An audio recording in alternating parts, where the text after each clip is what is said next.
নমস্কার। রবীন্দ্রনাথ ঠাকুরের আফ্রিকা।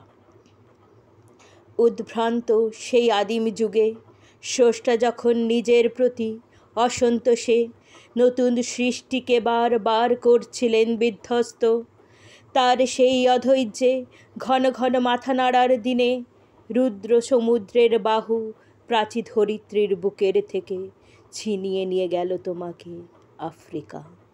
বাঁধল তোমাকে বনস্পতির নিবিড় পাহারায়, কৃপণ আলোর অন্তপুরে।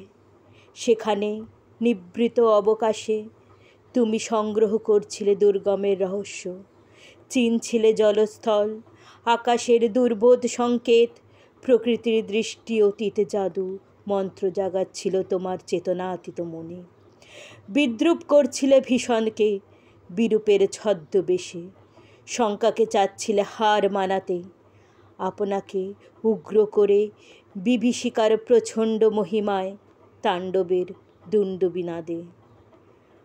হায় ছায়াবৃতা কালো ঘোমটার নিচে অপরিচিত ছিল তোমার মানব রূপ, উপেক্ষার আবিল দৃষ্টিতে।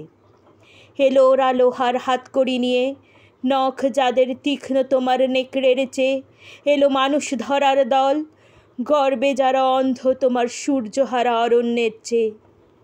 সভ্যের বর্বর লোভ নগ্ন করল আপন নির্লজ্জ অমানুষতা। তোমার ভাষাহীন ক্রন্দনে বাষ্পাকুল অরণ্য পথে পঙ্কিল হলো ধূলি তোমার রক্তে অশ্রুতে মিশে।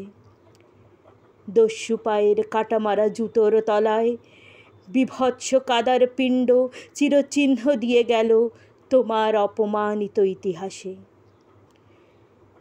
সমুদ্র পারে সেই মুহূর্তেই তাদের পাড়ায় পাড়ায় মন্দিরে বাজছিল পূজার ঘণ্টা, সকালে সন্ধে দয়াময় দেবতার নামে।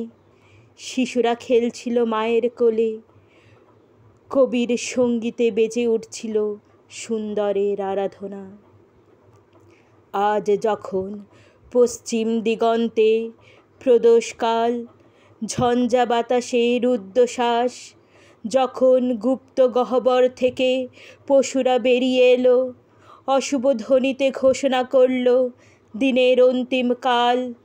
এসো যুগান্তরের কবি, আসন্ন সন্ধ্যার শেষ রশ্মিপাতে দাঁড়াও ওই মানহারা মানবীর দ্বারে, বলো ক্ষমা করো হিংস্র প্রলাপের মধ্যে, সেই হোক তোমার সভ্যতার শেষ পুণ্যবাণী।